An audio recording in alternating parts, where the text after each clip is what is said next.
ஒரு நேர்வட்ட ஒரு லைன் ஆரம் 6 = 10 சென்டிமீட்டர், உயரம் h = 20 சென்டிமீட்டர். அப்பா நாளைக்கு நான் பள்ளிக்கூடம் போகணும்ப்பா, காசு கொடுப்பா.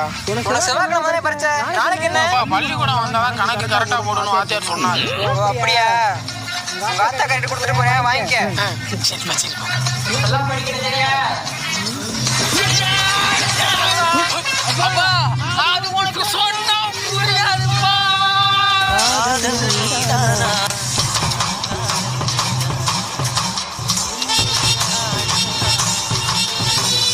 இப்போ 8 மணிக்கெல்லாம் கிளம்பணும். ராசி அம்மா வந்தாங்க, நான்